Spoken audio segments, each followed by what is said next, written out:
All right, what's going on, everybody?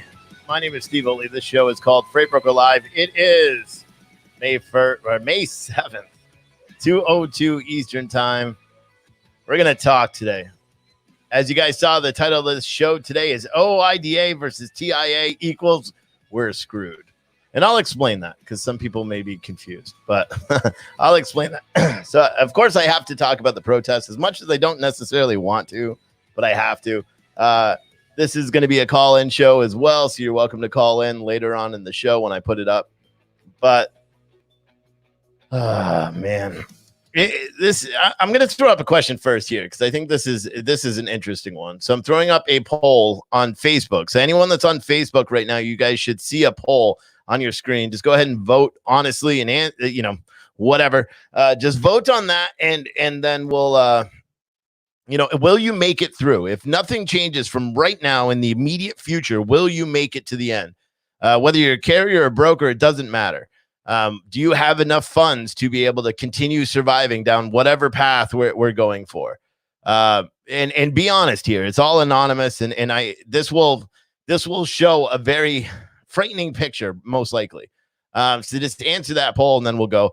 For anyone that's never watched before, my name is Steve Oatley. I am an active freight broker for now. That's probably going to change here in the future because I don't have any freight, and I don't really like the way the industry's going right now. So I may just focus more on the media side and the association side and try to be an advocate for you guys out there, because it doesn't seem like we have any good advocates for the industry. We see that. And I'll talk about the OOIDA, and I'll talk about TIA and why I now think we're effed is the easiest way to say it. I've been talking a lot lately. I've been talking all morning on the phone with everybody. I've been talking to people in DC. I've been going back and forth. So, this poll, I'm going to leave this up for a little bit. So if you're just joining Facebook, do two things. One, answer that poll, and then share this video out to other people. If you would be nice. If you're watching on YouTube, please go ahead and like the video. Anyway, so Let me give a little bit of background on why I do what I do in terms of these videos and running the news site and all that stuff.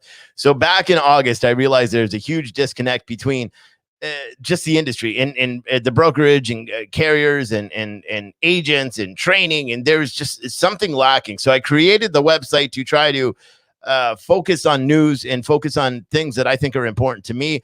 And I found that, hey, guess what? They're important to other people as well.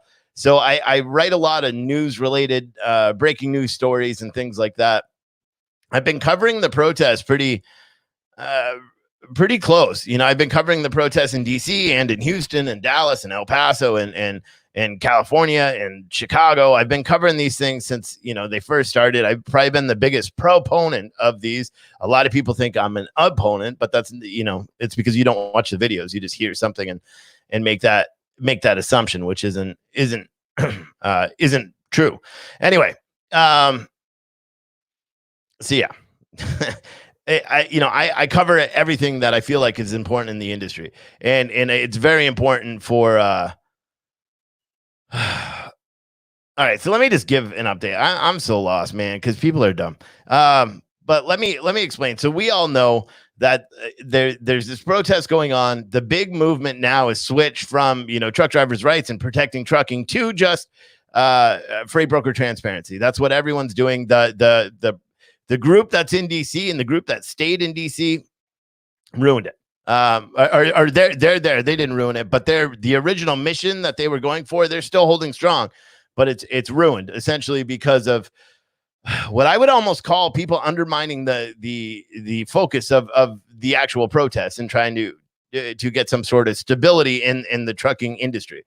And I feel like they were undermined, and now they're just it's just about broker transparency and rates and this and that, and that's the general focus. But one thing, and I've been constant in saying this from the very beginning, this is why my video when I interviewed the Rick character up there, this is why that video did so well, is I asked a very simple question, and I said, what are you planning to do? What can you immediately do that'll help all these people? And so they don't lose their companies. And unfortunately, we weren't able to get a response. He didn't have a response. He's made videos since then and said he didn't have a response because it was a very loaded question, and so I started, paying attention, and at the same time getting very pissed off that everyone just doesn't understand the fact that you actually need a mission. You need something. You need to try to achieve something.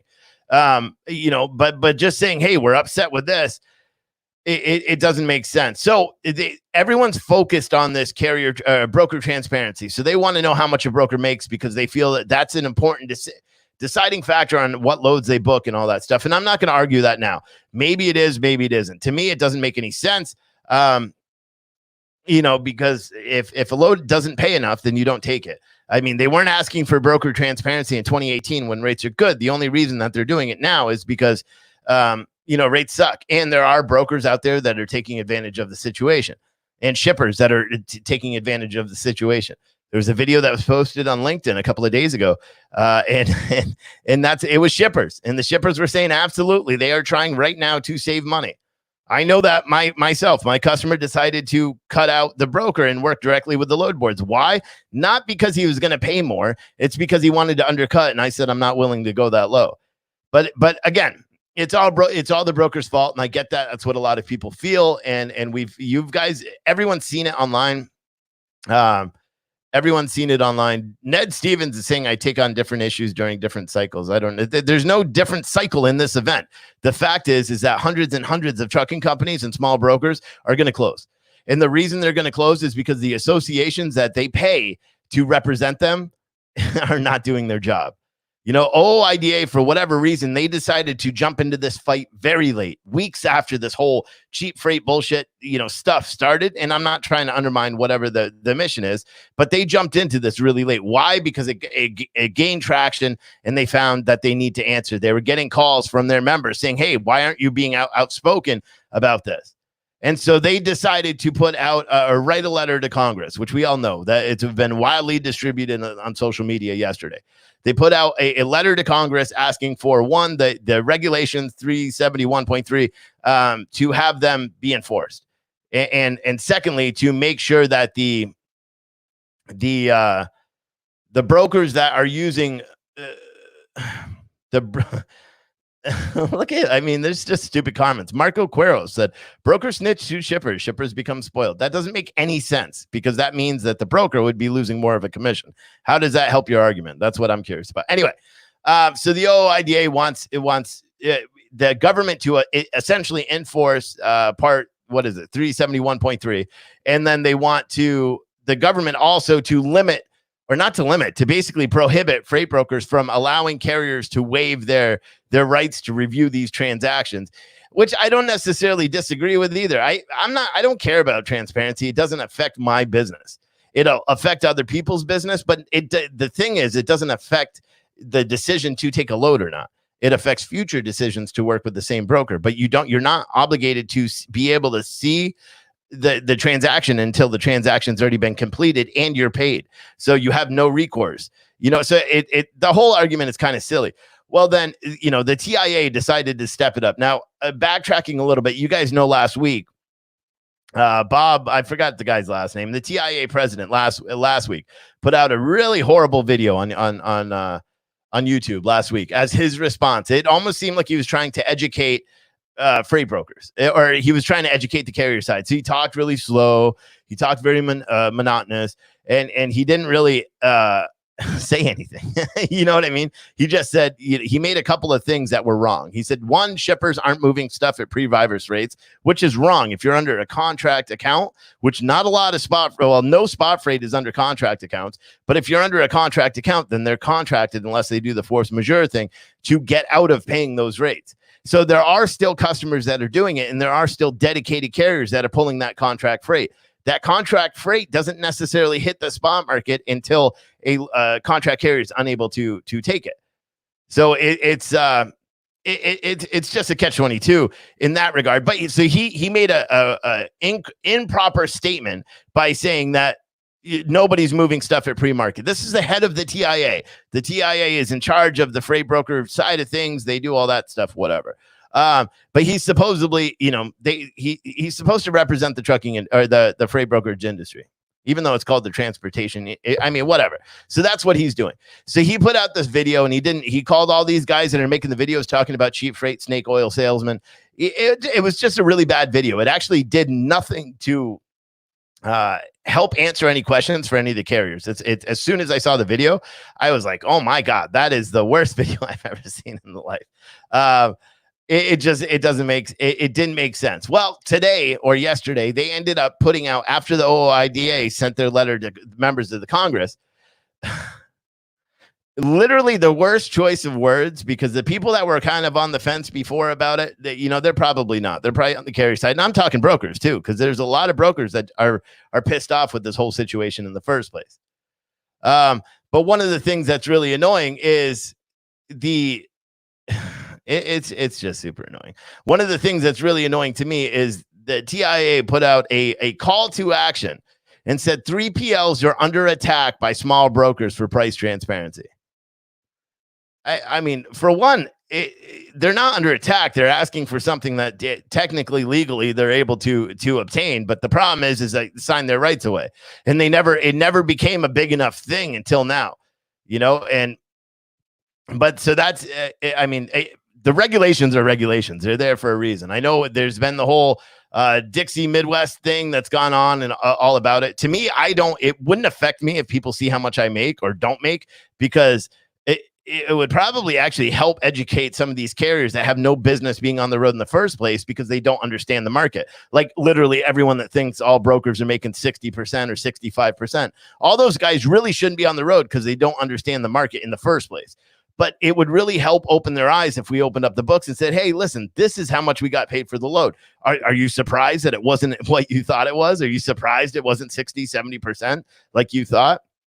But again, it goes into a weird, so now OOIDA and TIA are fighting. They're in a ring. You could see the picture that I used for the thumbnail of this video, the article I wrote before. They are fighting. What the stupidest thing is they're fighting for something that's going to take years and years. And I don't know if any of the guys in DC, I don't know if any of the guys that are arguing cheap freight on social media, I don't know about the people that are bashing brokers in the chat here. I don't know if any of you have any real understanding that it's not going to happen. No matter what happens, nothing is going to happen anytime soon. So they're having what could potentially, and what I will forever call the dumbest argument between trade associations.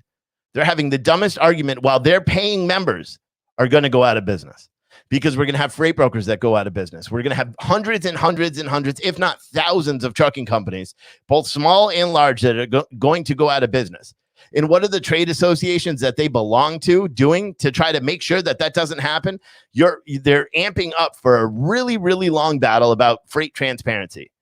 And big freight brokers are just as worried about it too. And they're sending out this and this instead of saying, hey, we can do something to fix the riff, with the accessorial programs and all that stuff that I talked about before.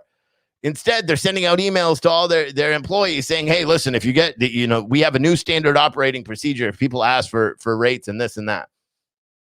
Daniel W. Christopher said brokers should not be able to take over 10%. Well, it's the same, because you know what they'll end up doing if freight transparency or broker transparency comes into play. They're going to try to regulate the trucking industry and have it go back to what it was before. It's not going to help anybody at all. Can you run profitable at $1.50 a mile? Because that's what's going to end up happening if people keep pushing that way. Is that the megas will say they'll step in, the power of the ATA. I mean, we already know the power of the ATA. They're the only ones that have a seat at the table right now for transportation's recovery. They're probably sitting there with Knight Swift and JB Hunt and DHL and UPS, and they're probably sitting there just letting this ride out. Do you know why? Because a bunch of small trucking companies are going to go under. A bunch of freight brokers are not going to be able to move freight properly because they're going to be worried about whether they have a job or whether they're going to be secretive about what kind of commissions they make. And then you know what happens? ATA comes in and swoops in and then tries and then uses all their money and their power and their influence to go to the Congress or to go to people and say, here's a simple solution. Let's put a flat rate of $1.60 per mile. And that is the flat rate. And this is all hypothetical. But what you know what happens if they put $1.60 a mile as a flat rate for carriers? Guess what? You guys all go out of business anyway. Because it won't work. It won't work. They can't do it. And that's what the thing that is mind-blowing to me is that while we're focusing on cheap freight and horrible rates and all this stuff, we're not focusing on the one thing that could have positive benefits to the people that are directly affected by the downturn in the economy right now. The head of the TIA and the head of the OOIDA have not even given it a consideration on what could potentially really benefit these guys. And instead of sending letters to Congress and saying, we need broker transparency, or letters to Congress saying, no, do not allow them broker transparency, they could be sending letters saying, hey, guys, we need your help. These trucking companies are going to go under. We need your help. That's what everybody should be doing. That's what the TIA, the head of the TIA, Bob Voltman, or that's his name, that's what he should be doing. He should send a letter out right now, because you know what the truth is? If 60% of trucking companies go out, which I think is going to happen, I think it's going to be a massive number of companies. If a huge percentage of small trucking and owner-operators go out, guess what happens to our industry? It's fractured for a long, long time. And the rates and the variables, and we'll have all these megas. Look at Uber. Uber's launched their own carrier program now. So you can now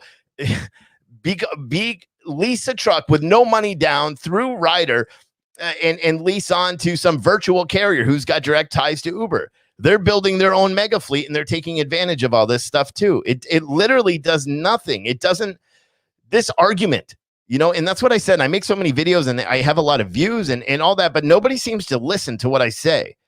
You know, I directly asked Bob Voltman in a message on LinkedIn. I said, please just watch this video. Can you imagine what it would be like if the TIA came out with a different press release, even though they sent that message out to all their members this morning saying, oh, owner operators are attacking 3PLs. No, they're not. Owner operators are freaked out because they're going to go out of business. And there's unscrupulous brokers out there that are being shady as shit. That's really what's going on. And then you have OOIDA who waits until the very last minute to become involved in this event, and then just says the same thing everyone else is doing. Why? To try to create influence or something, instead of using the power of the 150,000 members or however many they have to go out and say, listen, we need to protect our truckers. We need to do stuff. That's it.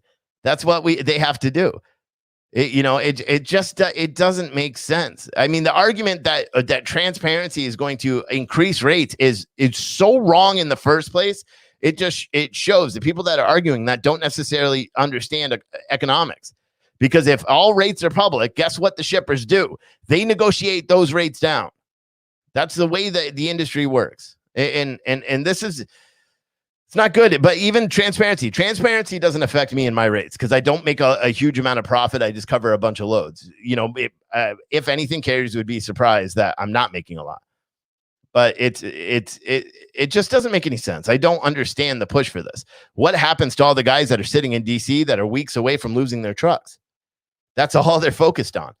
They're trying to figure out a way to stay open, but they're not even really paying attention to what's going to happen by focusing on these things in terms of hours of service regulations and autonomous trucks and this and that and increased training. What is the immediate response that's needed to help these truckers stay open?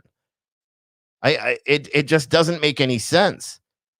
I'm like completely mind blown that nobody seems to be focusing on what's really important. And that's the fact that hundreds of companies are going to go out of business. The new unemployment numbers came out today. We have 33 million people unemployed. 33 million people. And we're worried about rates and how much someone is making and how much someone's not making. It doesn't make any sense. Team Tiny on YouTube said a drowning man worries about his next breath of air. Yeah, but apparently not. These guys aren't. All these people that say they're going to lose money because all the brokers are price gouging and all this and are going to go out of business from it, they're not focused on trying to request immediate assistance. They're focused on things that will take years to be battled in court. Do you think broker transparency? Do you think the president can just sign some executive order and order private companies to open their books? It won't happen. It won't happen. So this means that it's a huge amount of lawmaking and lobbying and money that's getting tossed around. Money that really, does the OOIDA have enough money to actually pass this? Because I think they've tried before, right? I think they tried in, what was it, 2018 or 2017 or 2016 or 2008? I don't know. They tried something, the talk or whatever it was, truck, and it didn't work. And they, the TIA, in the message that the TIA sent out today, it said that they successfully beat them down. Then this isn't about beating anybody down. This isn't about having the TIA go after OOIDA and OOIDA go after the TIA. This is about people that are going to lose their business and are going to lose their livelihood and are going to lose their trucks. And I don't know. Ned Stevens said this will be quite easy and quick because other industries are similarly regulated. Well, I have a question for you, Ned, because I went up to DC and I talked to these drivers, and these drivers also said they have a couple of weeks before they're done. And I could tell you with 150% certainty that nothing will be done in a couple of weeks. Not a single thing. So by saying that it could be happening quickly, it will not happen quick enough to save these companies. The only ones that it will benefit is ones that already are fiscally responsible and are saving their money, and the megas that everyone loves to hate anyway. So I mean, it's just mind blowing. I don't think people actually think about anything before they talk. It really doesn't make sense. People, the guy he made another video today talking about Lane. He's probably using Lane Honey, thinking it's a real thing, because again, he hasn't been involved in all sides of the industry. So Rick made another video and he's like, I've got some breaking news. I figured out the national van rate average is really $6.11. No, it's not. It's never been $6.11, you doof. It's just, that's like just someone putting out, and then he's like, I got very important information that I'm not allowed to tell you. There's someone else that does that same kind of crap. It's just trying to get people to pay attention to what they're doing and get some sort of response from people. And it's sad. It's sad. It really is. Let's read some of these comments because I just went on a tear there. But if I friended everyone on LinkedIn, every single OOIDA person I could find and every single TIA person I could find. And if you guys watch this video, you need to do better for your members.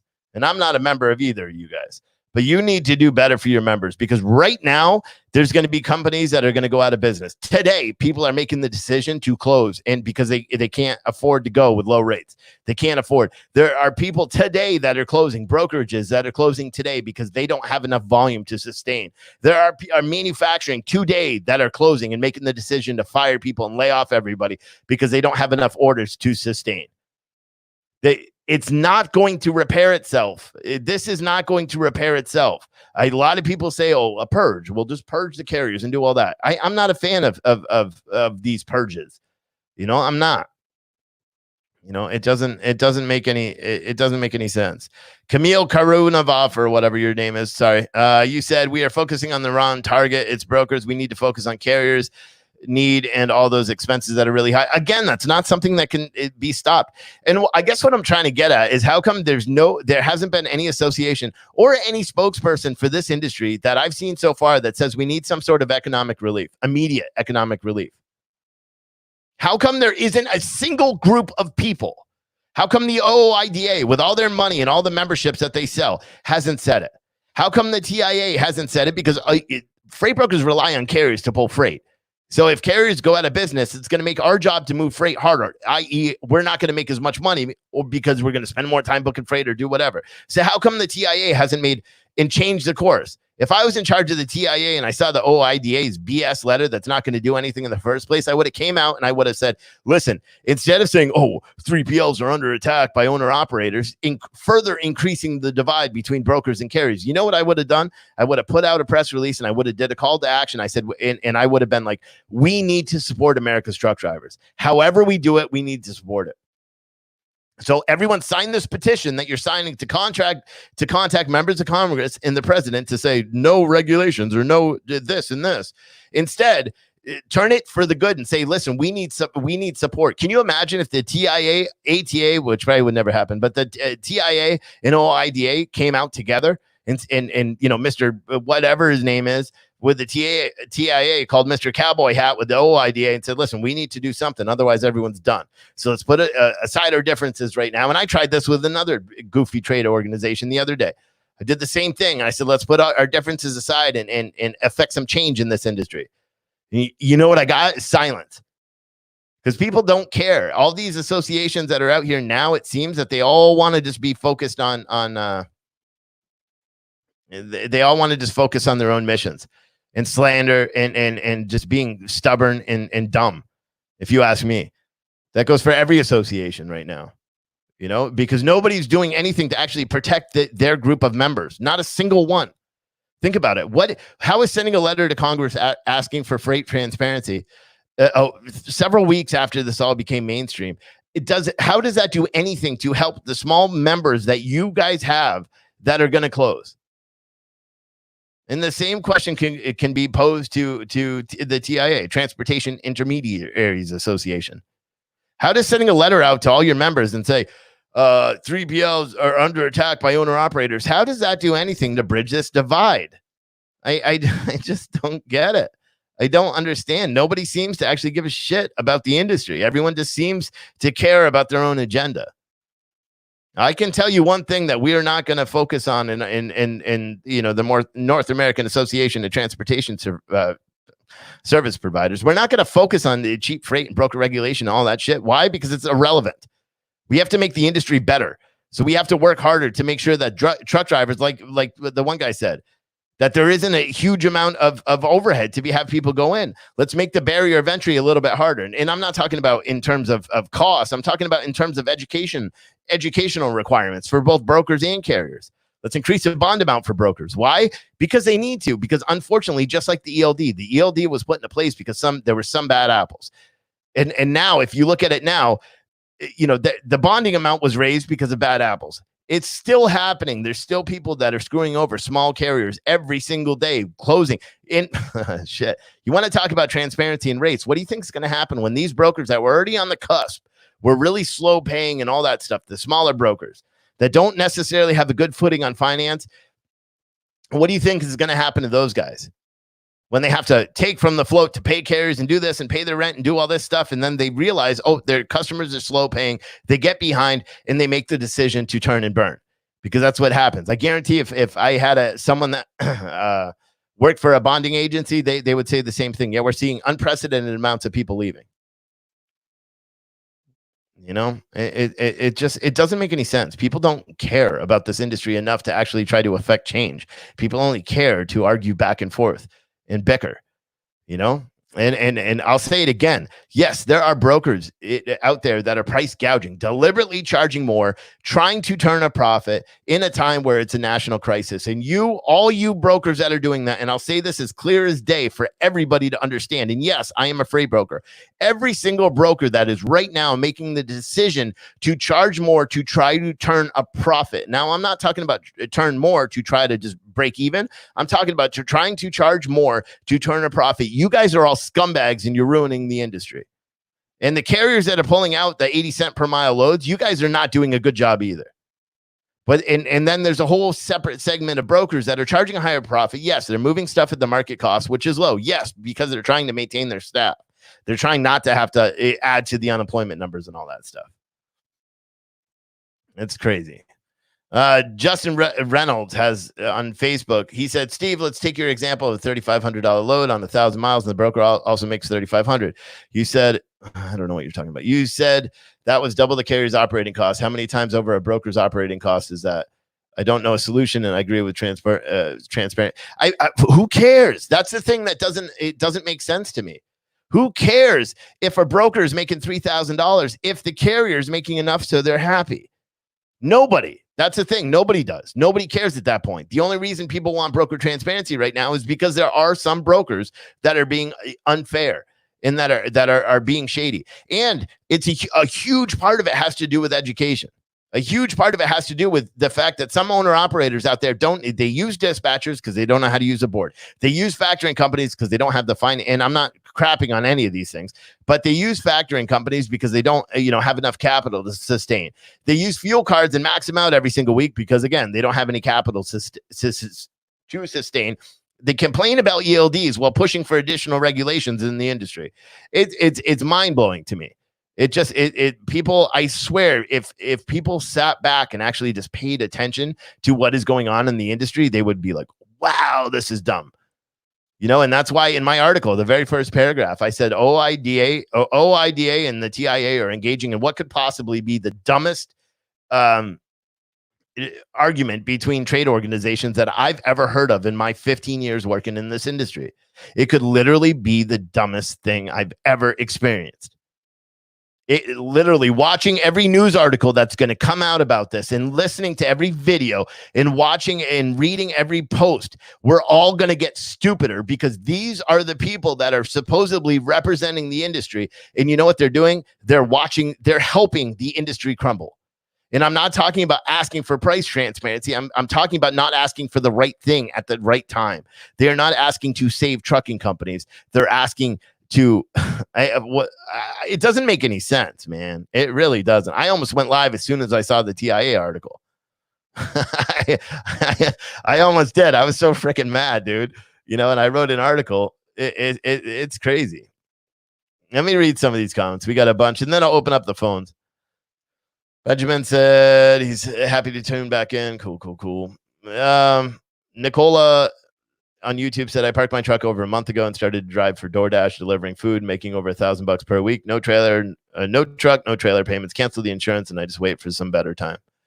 Well, you can also go lease on to Cloud Trucks now and pull Uber freight because Uber's launched their own thing. You guys want to talk about all the bad shit that's happening in the industry. As the industry is in crisis and as we're going through an economic meltdown in the country and in our industry, Amazon has taken over the brokerage world, which doesn't scare some, but it scares the shit out of me. Like one of my authors, one of the writers, he wrote an article saying he's not nervous. Me personally, I think it's not good for the industry for one trucking company or one company to take over the entire logistics space. I don't necessarily think it's a good deal.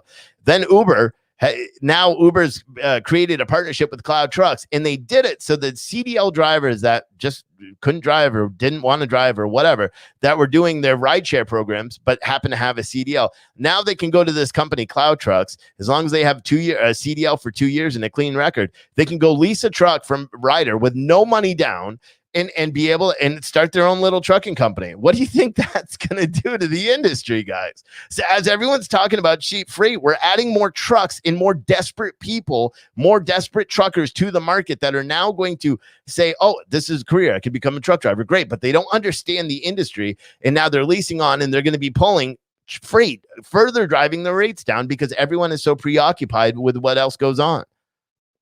Do you think it's do you think it was a mistake or a timing issue why Uber released their bidding functionality within their app? No, they released that now because everyone's taking cheap ass loads and they realize, hey, we're going to be able to turn a profit during this quarter. That's why these companies are doing it, and nobody pays attention to any of this stuff. They're just arguing about cheap freight, bad brokers, this, that. It's mind blowing. It's mind blowing. Kevin Sock said more truckers with zero business knowledge. That's what it is. That's what it's going to be like. I thought about that too. Michael Swan, he said he's going to get him a tow truck. That too. Trucking and Oversized Freight podcast. You asked, what does unemployment look like in the trucking cheap rates? I don't know. That's a good question. I think every month they put out their report that breaks it down by segment. I will ask my economist and see if she can look. I think it includes, it's in the transportation and warehouse segment. So I'll ask her if she could put something out because that's a good one too. That's a good question to see. I know Pennsylvania 1 week had a massive amount. They had the highest number of layoffs in the transportation sector in the country. And that was like 3 or 4 weeks ago. So it's crazy. Ned Stevens said Amazon is everywhere. They also have Convoy. Well, Amazon doesn't own Convoy, but yeah. Not that I'm aware of. I think they're separate companies. RD Trucking said, Team Tiny Right. I thought the same thing about him. He's a hustler, not a business owner. I am running a trucking business, not running a hustle. I don't know what you guys are talking about. I think you're talking about something different back and forth. Let me try to go up and find the comments. Oh, yeah. You guys are just talking back and forth amongst yourself. Freeway Carthiers you say Amazon is losing its butt under the radar and they're trying to get back in bed with FedEx. They're trying to, Amazon, I don't think is losing anything. I think Amazon is going to come out of this thing strong as hell. That's in all reality. They're going to come out strong. They've been slowly building, and they're going to do the same thing to the trucking industry that they did to the final mile and package delivery sector. You know, they looked, it was rumored that they were looking at buying FedEx and doing all that stuff. And then they said, F it, we're going to build our own. And look what they did. You know, how many of you guys can get 5 miles down the highway or 5 miles down the road without seeing an Amazon van? They are everywhere. And they used to be independent contractors that were all guided in by the principle of, oh, we're going to become big business owners with Amazon. It's going to be great. We're going to add trucks. We're going to lease our trucks from Amazon. That's a catch too. All those contractors that were driving the vans and all that stuff, they were leasing the trucks from Amazon. So when Amazon pulled all their contracts, the 7,000 people that all lost their jobs, the contractors, or they were employees of contractors that all lost their jobs from November until April 12th. All Amazon got all its vehicles back and put them into the new franchise program. So really, like, I talked to one business owner that was going to have to lay off 700 people. And he said, the only thing we're out in terms of cost, and the only thing we're actually going to owe on is the little handheld devices that they have to buy, because those aren't Amazon. The insurance is through Amazon. The trucks are through Amazon. So and all the personnel in the warehouses were through Amazon. So Amazon was, and that's the thing, and they're doing it with trucks. Someone sent me a message yesterday showing day cabs with people's names and some information about the Amazon truck program, where as long as you're a business and you're already in existence and you have a good relationship with Amazon, they're allowing you to lease these Amazon branded day cabs and run under your own authority and your own DOT number while pulling Amazon trailers. Why are they doing it? Because they're probably testing out to see if it's more effective for them to hire drivers, or maybe they can create some sort of other franchise program. And no one's going to be able to stop them. This national brokerage thing, I'm really concerned about it. I think they're going to be able to take over. You know, it's going to change the way, like I said a couple of days ago, the way the freight brokerage industry is working. And I know a lot of people think it's a good thing on the carrier side because you guys all hate brokers. Oh, you're screwed. You're screwed. Think about it. If everyone goes to become, on the DFM marketplaces, the digital freight marketplaces, and then you're forced to bid against other carriers, because right now you're only bidding against a broker, whether you realize it or not. Very few transactions do we post a load and we sit and we wait for the cheapest carrier to come in. No, we have a target rate that we want to move it for. And then if we get a carrier that's pretty close to that rate, we take it. But the way all these bidding platforms work, they have a target rate that's super damn low. And the carriers will bid, and then they bid against each other, and they try to get down to that target rate. And more often than not, they do get down to the target rate. And if carriers are bidding against each other, again, if you guys care about price transparency and all that crap, look at how much you guys are allowing freight brokers to make when you use those bidding platforms. It's scary as hell when you really think about it. Ryan Johnson said Amazon had sales at $75 billion in the first quarter. I think they're doing just fine. Oh yeah, they're doing fine. Gary Cryer said current Amazon Relay board looks horrible, but it's better than spot rates for sure. But that isn't saying much. Again, but that's Amazon's product as well. So they are the shipper. They're making money off of every single thing. They're making money off of their warehousing. They're making money off of their TMS systems. They're making money off of profit of the sale. I mean, think about that business structure and how they make money. Yeah, but no, everyone wants to go after, independent brokers, because everyone thinks all brokers are evil and all brokers are doing bad things. And that's the only reason why I push for freight transparency. I think freight transparency is okay, because you know what? It's going to provide a really weird and rude awakening to a lot of these carriers that are going out and thinking brokers are making hand over fist, because it actually isn't that way. Some brokers maybe, but the majority of brokers are making a regular salary and doing all that stuff and working their ass off to get it. I know we work behind a desk and we're by our families and all that stuff. I've been faulted for that as well, because I chose to stop driving trucks to be closer to my family. And then people criticized me for that too. Can't do anything. So 47%, and if any of these trade organizations are watching this, 47% of my viewers right now, 47% of my Facebook viewers, I have to say they will not make it through this transaction or through this economic crisis right now, unless unless they have some sort of financial intervention, unless there's a subsidy or loans are made readily available, or something happens, some sort of economic stimulus. they're not going to make it. 52% say yes. Well, now the percentage just went down a little bit. So now it's 48-52. But I'll put that back up in a minute. Here's another question. This may be a loaded one, depending on who my viewership is. But do you think increased broker regulations will help anybody? Will help anything? So that's a real question. And you really have to think about it. Try before you answer it is yes. Try to think about the answer to this. Do you think that that's going to help anything in the long run? Is it going to help you make your determination on whether or not you pull a load for somebody? I mean, again, me, I don't care because I'm an open book. I don't really care if someone sees what I do or don't do. I don't care. But do carriers honestly believe that it will help them be a determinant on whether they're booking stuff? And I should have wrote just price transparency because that's what I'm talking about. So so for anyone that's watching this right now, do you think increased broker regulations in terms of price transparency and fixed profit margins and things like that? That's what I meant to say. You know, and I don't know. Jimmy Bryan on YouTube said those new bid now tools use a computer algorithm to set the starting price. They use historical data to predict the bids drivers will place. Right. Again, and they're notoriously cheap. Some of them do that. That's only the no-touch freight. That's only the no-touch. Some of the other systems allow the customer to put their starting rate in. Again, you guys don't understand, but some of these customers, they start out with super unrealistic rates. They don't all use algorithms. Some of these are Convoy. I believe Convoy has direct where customers can post out for the rate they want. How it's not going to help. It's not going to help.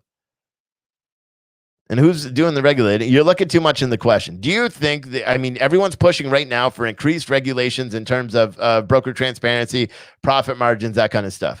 Do you believe that will honestly help the industry? And that's it. We're not talking about who's regulating or doing any of that shit. Just do you think it'll help regulate the industry? Ralph Engel said, we need cash flow.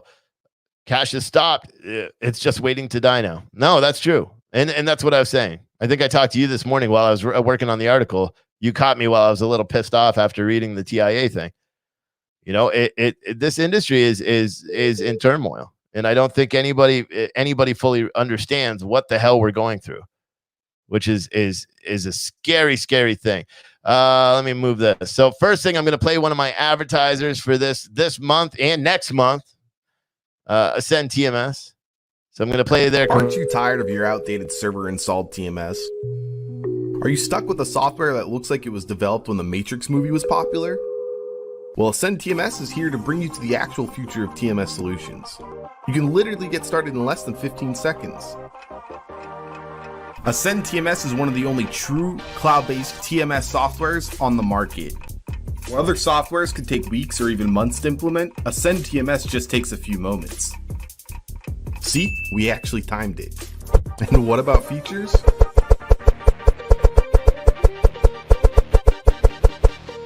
I think we have you covered there.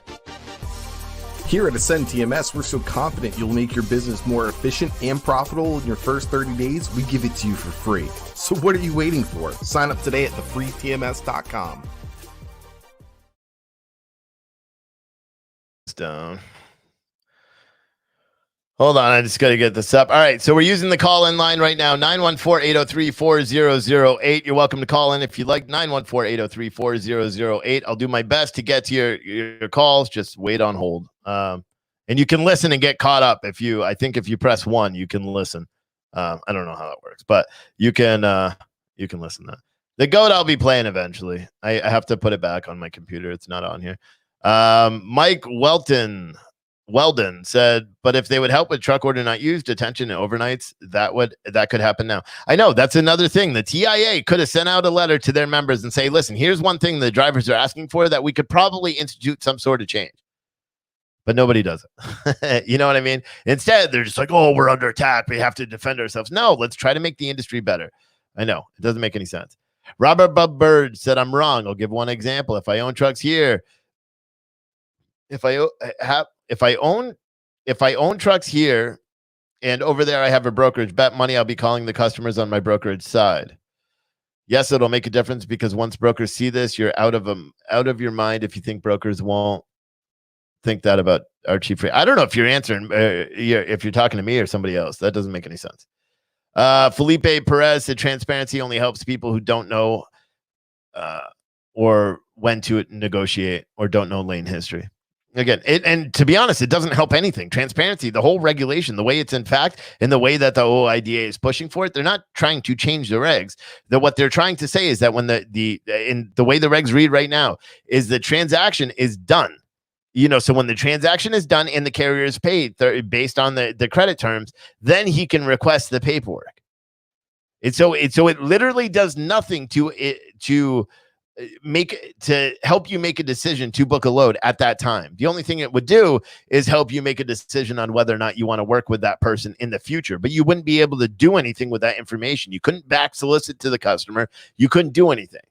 So it just doesn't make any sense. I've never understood it. I just don't understand the argument. But if people care about it. Everyone's making the realtor thing. Osana Karvenko said, when you were a realtor, you had a cap of 6%. So if real estate brokers are capped, why not freight brokers? Again, it's a different transaction. It's a whole different industry, and that's it. And just like someone else said, realtors are taking tests and are licensed and doing all that stuff too. I think freight brokers should have to have some sort of education before they're allowed to broker. I also think that you can't just wake up one day and decide, hey, I've got a little bit of money. I want to go become a super trucker. I also think that should be able to happen too. We talked to the one guy in California, super nice guy, but he's in CDL training school. Never drove a truck, never been a driver, never did anything like that, but he decided he wants to become a trucker and he's going to go out. And I said, what are you going to try to be, a company driver? And he's like, no, I'm going to own my own trucking company and jump out there and run. How is that a good idea? I don't know. Let me see if this works. Hey, you're on the air. Hello? Yeah, you're on the air, buddy. Yeah, hi, my name's Chris. I'm a small carrier out of Northern Illinois. Got 3 trucks. I'm just calling about your conversation you're having on the radio here. Yeah. I think it's a bad idea to get the feds involved in anything. Yeah. I think it would backfire drastically. I mean, if you want to know what the broker's getting paid, how would a driver or a company feel if the broker wants to know what your overhead expense is on that truck and then pay you accordingly to what your overhead is? I mean, that wouldn't be right, would it? No, but that's kind of the thing. That's probably what it's going to happen. But I mean, the transparency argument is I don't know, dude. I think I'm tired of talking about it already. Yeah, the whole thing is just leave it alone. If it's cheap, there really is no such thing as cheap freight. There really isn't. People might want to argue with me on it, but there's not, because you'll have a guy that might have a brand new truck, brand new trailer, paying $3,000 to $4,000 a month in payments. Yeah. And then you can have another guy who all of his equipment's paid for. So What does that mean? That means he can haul the freight for probably half the price than you can and still turn the same profit. Right. Yeah, it's you know what I mean? So, yeah, I mean, yeah, and that's what I said. That's like the worst thing that could possibly happen to the industry. It's not a good idea. And it doesn't help. It doesn't help. And like I said, it doesn't help the immediate effect of the fact that we're all screwed. But thank you for calling in, bud. One more thing. Go for it. They got handling it with them having OOIDA do it. You might as well just shoot yourself in the foot now. I don't know. And I hate to say it, but if you want to go statistically and off the numbers, and I've been in this industry for quite some time. My father, grandfather, everybody. Yeah. Truck drivers are the worst at managing and handling money. Yeah. You know what I mean? You're telling me the last 2 years, when the industry has seen the best it ever has, highest freight rates, highest capacity, nobody saved any money. Yeah. I mean, there was times where we can almost name our rate, and the brokers were taking it. Right. Right. And the ball was in our court. Right. And then people weren't looking for regulations at that point. Yeah. Yeah. People weren't looking for increased regulations at that point. But thank you, bud, for calling in. No. Yeah. Have a great day. You too. I think there's a little bit of delay on the phone, so I apologize if I'm talking over everybody. I'm hearing it with a delay. Dual Murd said, what's wrong with that? I did that. I did have experience in trucks. So what's your point? Are you saying I can't do this job as an independent? No, I'm saying the majority of people aren't very business savvy. The majority of business owners that are coming out and deciding to look at 2019, look how many people entered the market in 2018 where rates were good and then closed down. Look at how many small businesses got out of trucking in 2019 as rates tanked. And now we're going further and rates are continuing to tank. Do you know why they all got in? Everyone, I knew hundreds of hot shotters that all jumped in.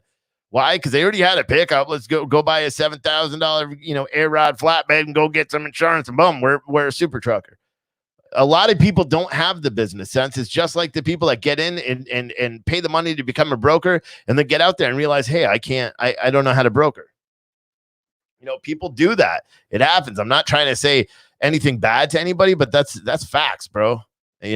Some people just don't know the industry enough to actually do anything. Ralph Engel said moving a commodity is not purchasing an asset. Two different markets. Kind of agree with that too. Hector is making the argument that a freight broker and a realtor are the same. Well, no, because to be honest, a realtor makes way more money than a freight broker, a good one.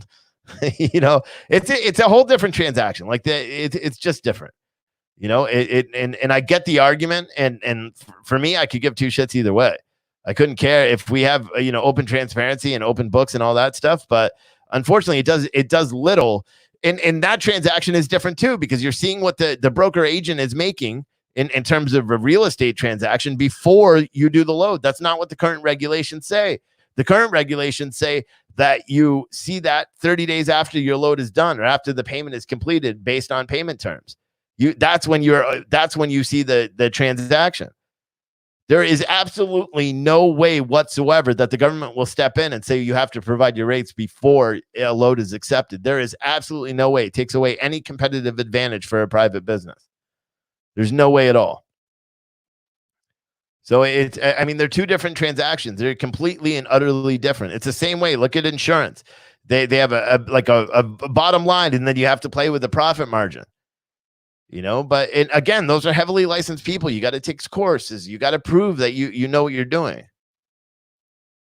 RD Trucking said a realtor makes more than a freight broker, but you know what a realtor is doing. Again, it's not the same thing.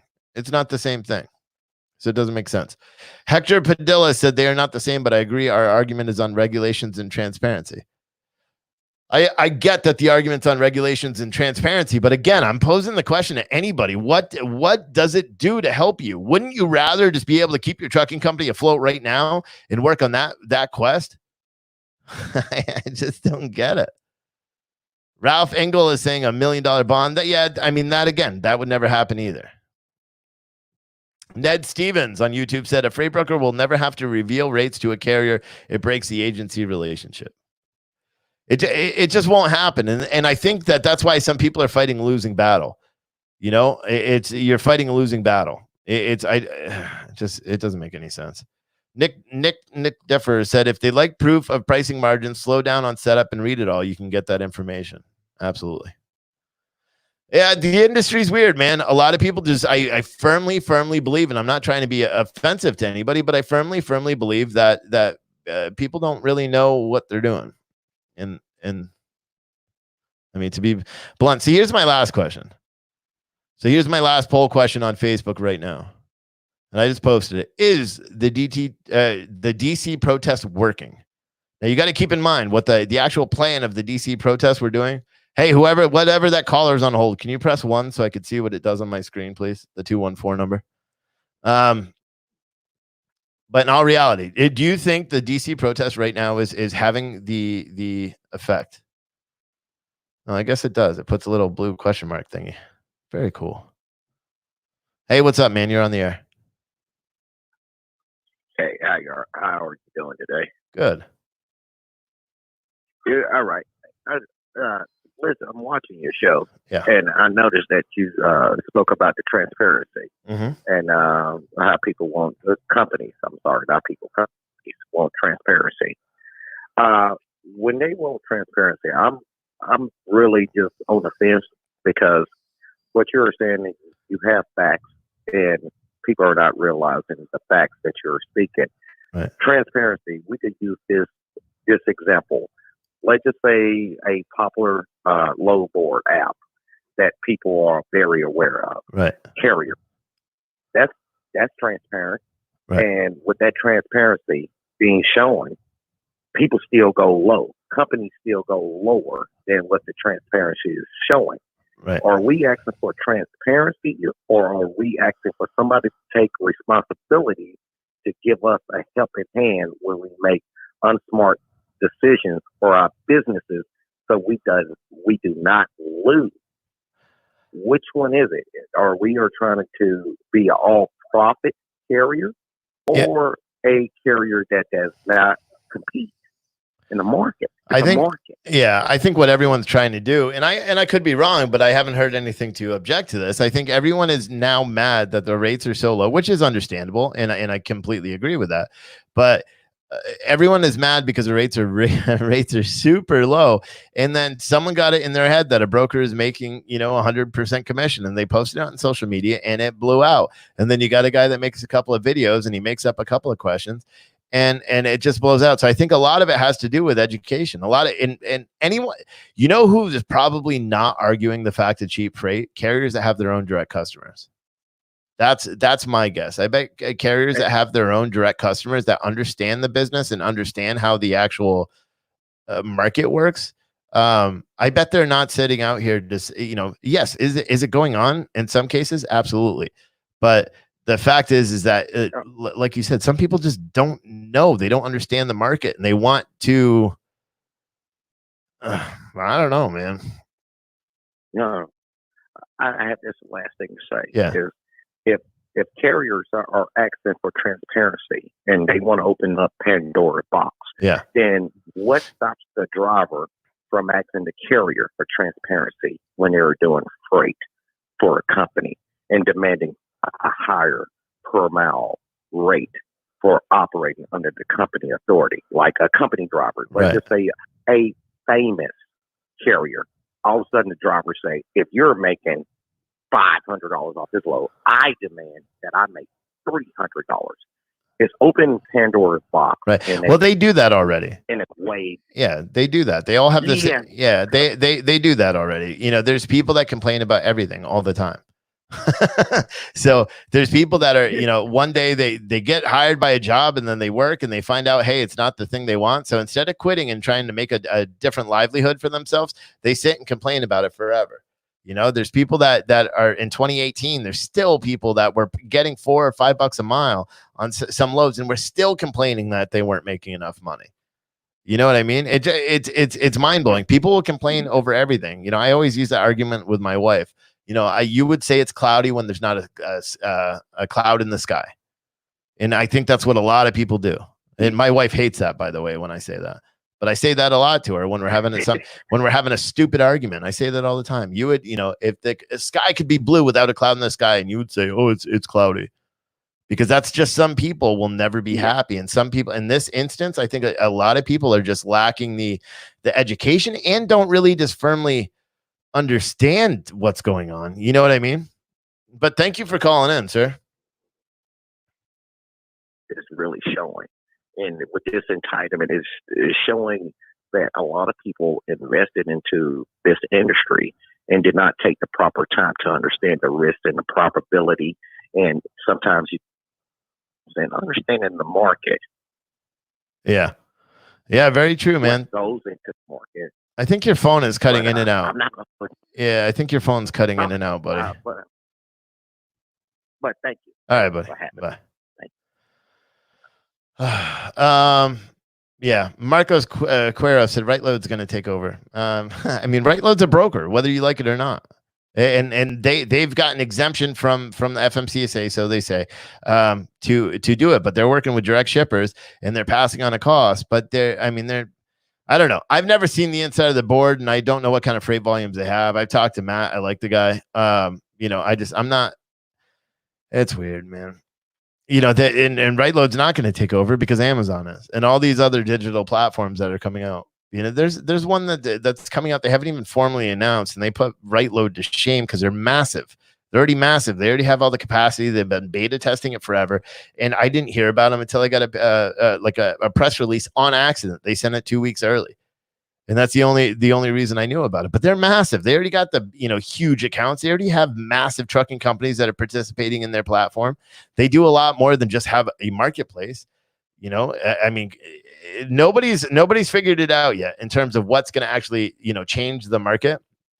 Nobody's done it, because a standalone load board or shipper direct board or whatever the case isn't enough to appeal to the masses to get them to draw attention. And then, like I said, I've talked to Matt before with Right Load, super nice guy, but it's missing a lot of components to actually make it successful.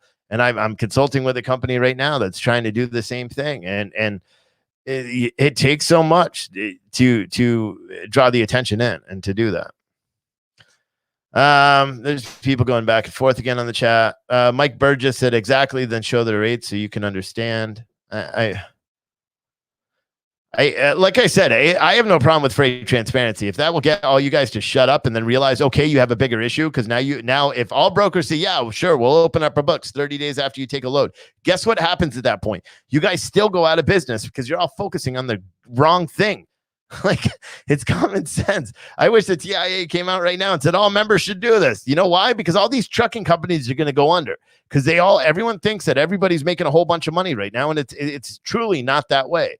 There's not going to be a single damn brokerage that turns a profit in Q2. I almost am willing to bet on it, except like Uber, because they have platforms where they allow carriers to bid against each other. So they post a load for $1.10, and you guys have, when their load should really move for $1.20. Or not $1.20, but $1.80. But then you get stupid carriers that don't understand the cost of operating. Look at Shipping Wars, that stupid show that was out that was all fake in the first place. But look how they did it. They used to bid against each other to get the lowest rate they possibly could, just out of spite. That's real. That's a real industry. That's the way it really works. So everyone's pushing for something else, and you're all going to lose. You're all going to lose.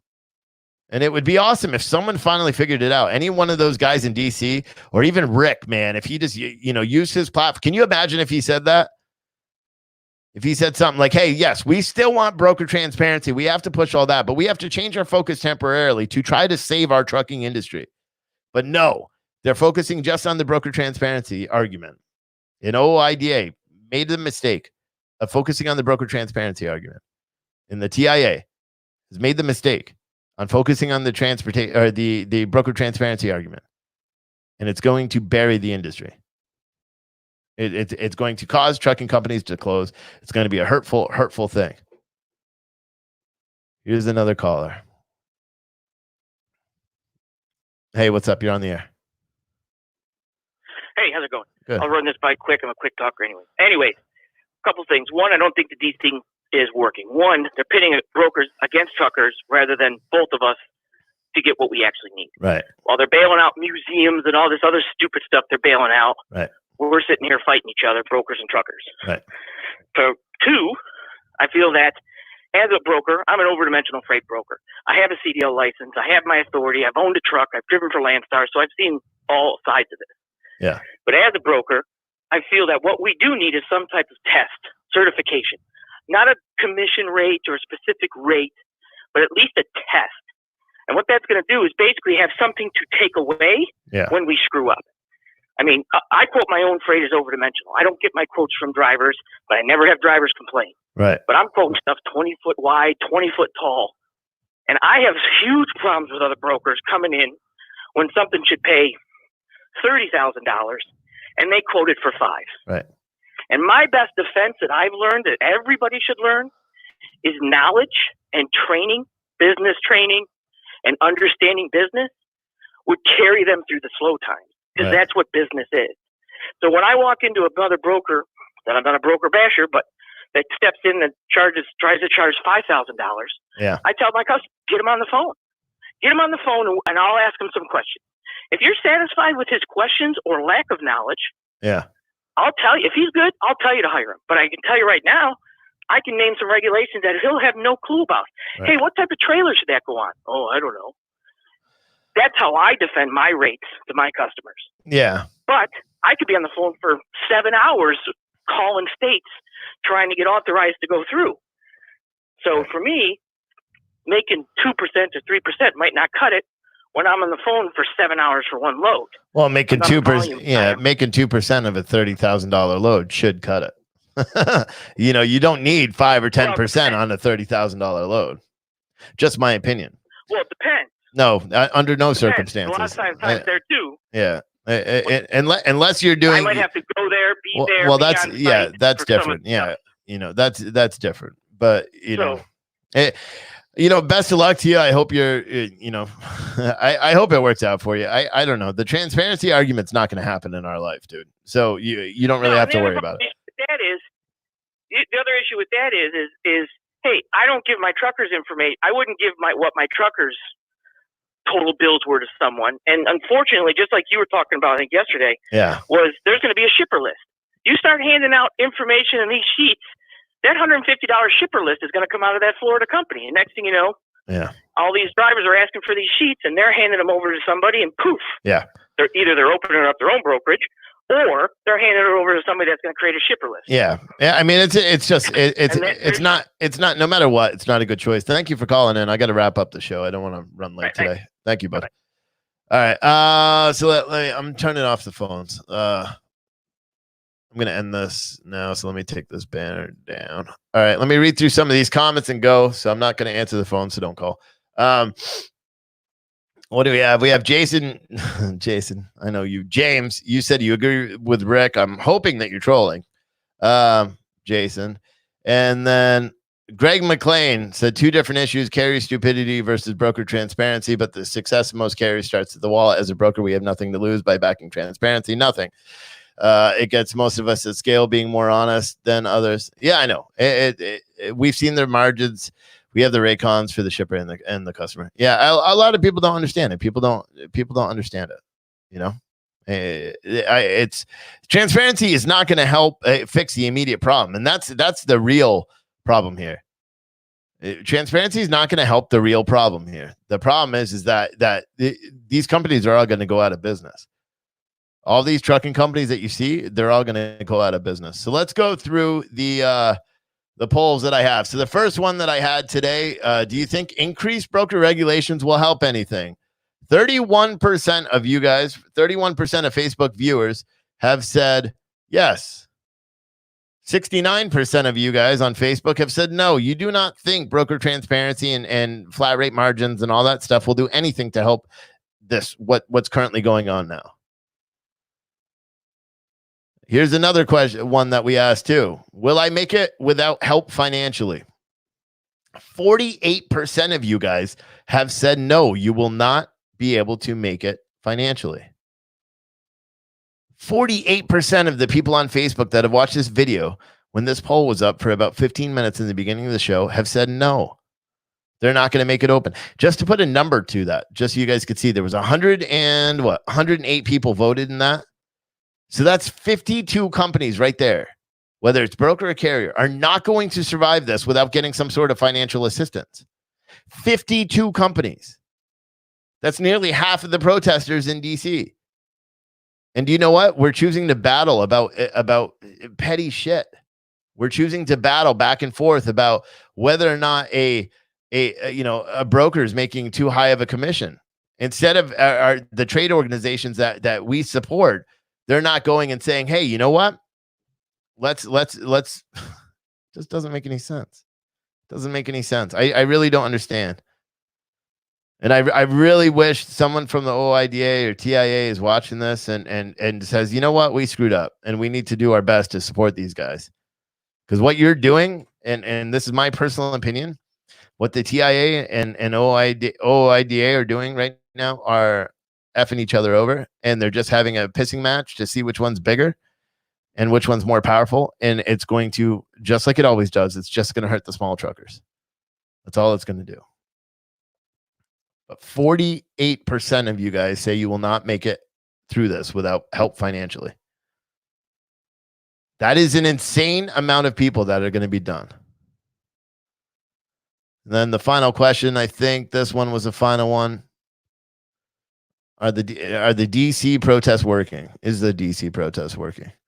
31% of you have said yes. 69% of you have said no. Most likely because you understand the same thing that I'm saying. People aren't paying attention. People aren't paying attention to what's going on. Mike Weldon said, "What's the immediate need if it's not freight rates?"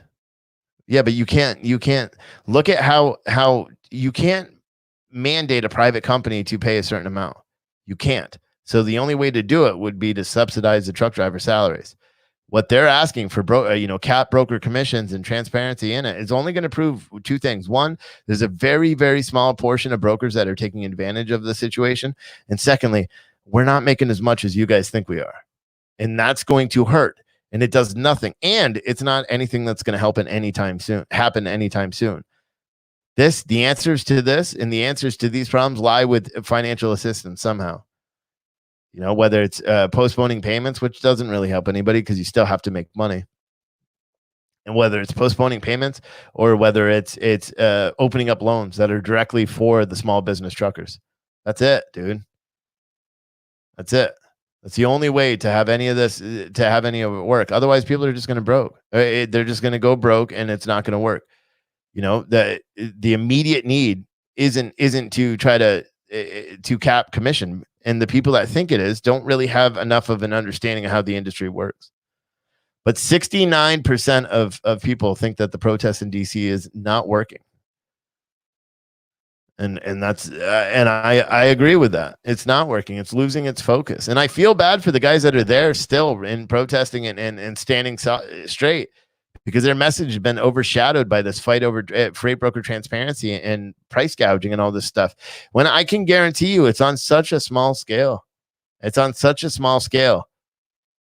There's, how many loads are being moved a day? Probably close to millions, dude. You know how big of a government entity it would be to audit all those? It would be crazy. It'd be crazy. It's crazy. Let me read a couple of these comments and I'm going to end this. Greg McLean said, "Is that a scaled model of Stanley Cup on your shelf?" It is, sir. It is. You can see it up there. Yeah, it is. Dayren Perez said, "Do you want to see a rate confirmation of an invoice from the customer? Do you really want to see it? Let me know and I'll send it to you." I don't know who you're talking to. People do it.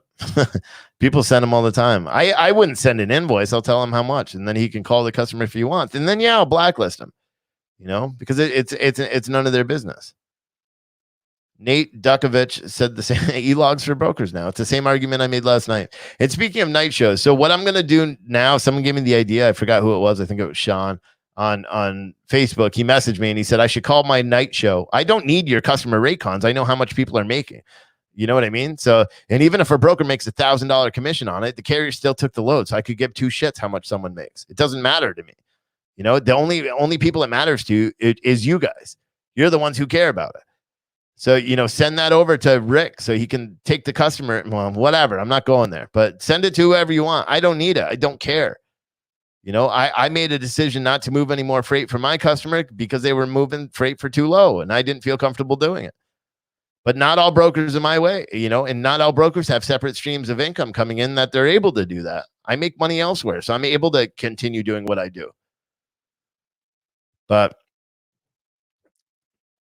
Dayren Perez says you will see how much brokers are doing. Well, unless you have, so on a given day, there's probably 100,000 loads that move. So unless you have 100,000 loads and you 100,000 invoices for each individual day, it's not brokers. It's unscrupulous one-time brokers that are doing it. It's not every single broker. It's just stupid, man. It's not a good argument. Yes. Are there brokers that make a crap ton of money on an invoice? Probably. Who cares, dude? If you're getting enough money to haul the load, then that's great. If you're not getting enough money to haul the load, don't haul the load. Wait till the next one comes.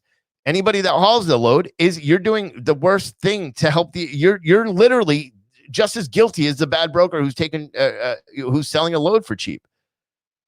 Because you're also taking a load for less than what you actually need to operate. It doesn't make any sense. I don't understand it. All right. So like I was saying, Dayton Perez said, "For sure you're not an owner operator." Yeah, but I wasn't. I was an owner operator where I had one truck and then I grew that fleet to 20, bud. It's for sure. You're not, I'm not going there. I'm going to end this show before I get ticked off because I have trolls that don't. I just made an hour and 15-minute show explaining how the industry works. And yet people still just get on and just talk idiocy. They don't understand. It doesn't make any sense. My mind is blown by the stupidity of some people. It just it doesn't make any sense. People just need to listen. Read a book. That's what you guys need to do. Go read a book. Find out simple economics. Understand supply and demand. Because that plays a bigger part. I guarantee that once you read and you read up on supply and demand, you understand how that actually works and what supply and demand is. Guess what will happen? You'll be like, oh, maybe it's not all brokers. Some brokers, yes, I will say that I'm a broker as well. Some brokers are being shady. I know of a few brokers that are doing it, but that's it. Dayton said, "Troll is your moth." I don't know what that means either. Again, you got to use your head, bro. I don't know what he said. Oh, and now he's mad. All right. Well, let's just delete you. Make another stupid comment. I'll block you too. Actually, I'll block you now. I don't like you. You're annoying. Oh, God. Guys, just use your head, bro. Just use your head. You know? Just use your head. Yes, there are people that are taking advantage. But, you know, just use your head. This industry is a hard industry right now. You know, people are getting screwed over left and right. You know, try to understand the industry. Try to make, you know, just like George Gia said right there. That's the problem with the industry. Too many ding dongs that don't have a clue about the industry or business 101. You know how many people I've blocked in the past week? I've never had to block people, and now I have to block people when I do shows. All right, guys. So I think when I do a late night show, I'm going to call it the quarantine with Free Broker Live, and that's it. He did write that. Wow, man. He wrote something like that. There ain't no farm like a troll farm. He said something. And then he wrote moths. I guess he likes moths. But yeah, so I'm going to call it quarantine with Free Broker Live. And it'll be at 9 o'clock or whatever. And I'll just talk. It'll be a little bit more loose than this one. Because starting next week, I really want to get this back to like the news style show it was. And then a couple of nights a week, I'll do a late one. Pillow Talk with Steve. I don't like that one. I'm not doing that. But that one's more, educational, shoot the shit, call people stupid, that kind of stuff, at night. But with that said, guys, have a good day. I'm going to wash all the love bugs off of my car from driving back from DC. It's covered in insects. And I just went outside today for the first time since I got back. So I saw how dirty it was, and it grossed me out. But with that said, we'll see you later. Bye.